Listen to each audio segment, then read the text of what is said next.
Hello! Today we're reviewing something that I made last night from the Disney Princess Cookbook. It's Merida inspired, hence my shirt. It's a breakfast item. It's Scrumptious Scottish Scones, and there's a picture of them. So this is just like a basic scone recipe that you put together. And I have to say, in the Villains Cookbook, which you know is like a sister cookbook to this, there was a scone recipe, and I'm like, oh, these are going to be the same, and I'll just make them once and kind of mark them both off the list. But no, the one in the Villains is actually a different recipe. It's Cruella inspired, and the way you make it and the ingredients are different. So I will be making that at some point, but I'm starting with this one. Now, this one does say that you can use chocolate chips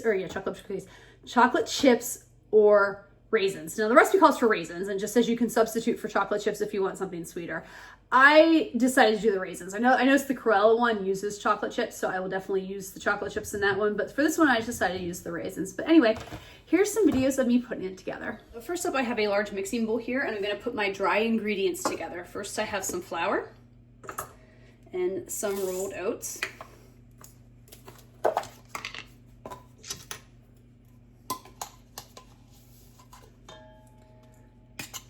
Now I have a couple teaspoons of baking powder going in,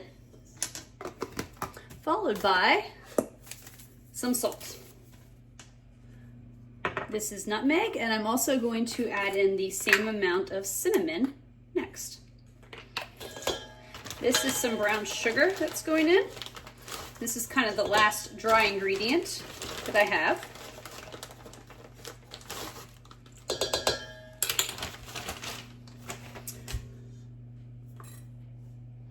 I'm going to mix this all together. Okay, so next I have a stick of butter here, and all I need is 4 tablespoons, which is half of this. And what I'm supposed to do then is to cut it into small pieces. So just kind of go like this.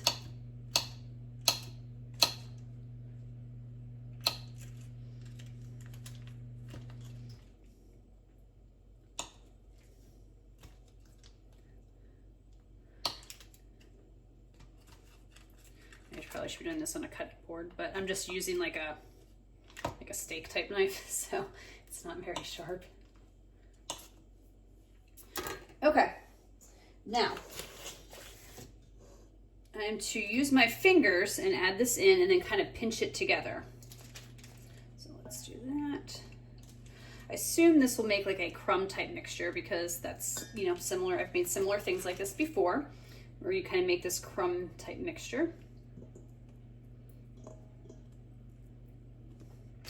All right.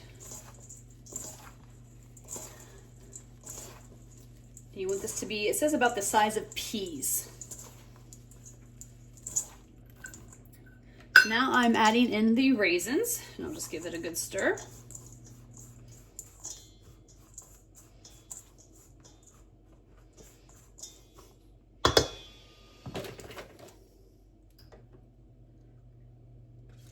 Okay, so in this small bowl here, I have an egg and a 1/4 cup of milk that I'm mixing together. And then I'm going to whisk this together and apparently spill a little bit of milk. Just pour a little bit more in to make up for that little lost. Okay, so now I'm adding the milk and egg to the dough. And it says to stir it until it's evenly combined and try not to over stir it or the scones will come out dense and heavy instead of fluffy. So I'm just going to try and make sure it just gets a good mix to it without doing too much.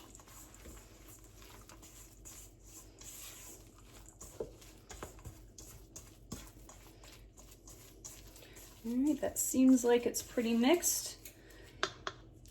All right, so I'm supposed to put this on a floured surface, the dough. It says to use a little dough in your hands, which I just thoroughly cleaned after cleaning up my mess.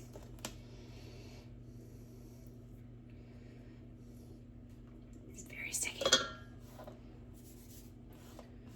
Pat it into a 3/4 inch thick circle.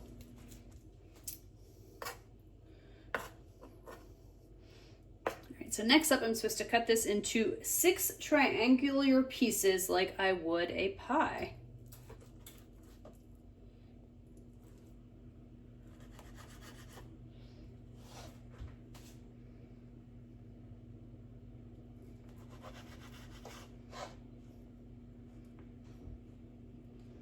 I feel like the dough's not supposed to be this sticky. Oh my god, it's definitely not going very triangular.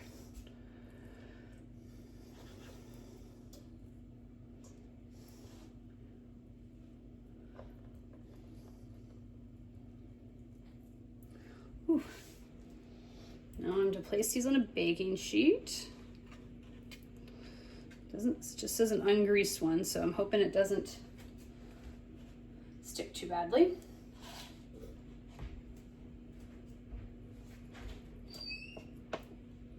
I missed a step. Okay, so now I need to wipe these with milk. Sprinkle. I think I did this wrong. I was supposed to do this while it was still one object instead of individually on the sheet. After sprinkling the oats, I also sprinkle a little brown sugar, and these will cook in the oven for about 8 to 10 minutes. Here are my scones, done and out of the oven. Okay, so there you have it. Now, I did taste test one when it came out of the oven last night when it was still a little bit warm and really liked it. I thought it was really tasty, but I have another one here. So what I wanted to do is do my taste test today the next morning just to kind of see how well did it hold up. So let's find out.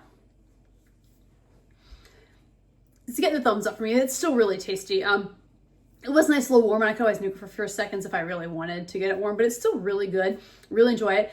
I'm usually not a big raisin person. Like I don't like oatmeal raisin cookies and things like that too often, but coming a long way on it. And this one is actually really nice and really enjoyable. I do like it. It kind of reminds me like a little bit of trail mix, you know, the oats and the flour and the raisins. It just has like an earthiness to it. But anyway, let's get on to the rankings real quick.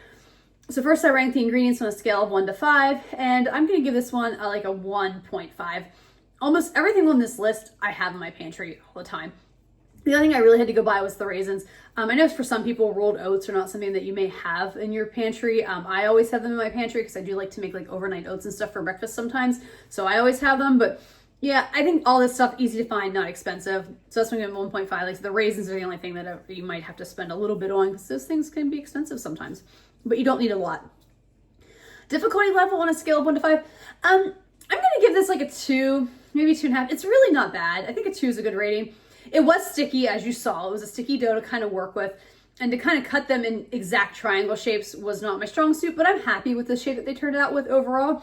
I'm not looking to impress anybody or enter these into any kind of competition, so I'm fine with that. And I do think there are like scone trays you can buy if you want to try and get like that perfect triangular shape. And then when I make this again on a scale of 1 to 5, 1's never and 5's absolutely, I give it a 5. I really did enjoy it. Now, I'd be curious to try the other scone recipe and see which one I prefer. You know, I might end up preferring that one, which would probably bump this one down to more like a 4. But for now, I thought that was really good. This was actually my first attempt at ever making scones. I've had them in cafes and never made them, but I thought this is a good, easy recipe to do for the first time, and I liked the result.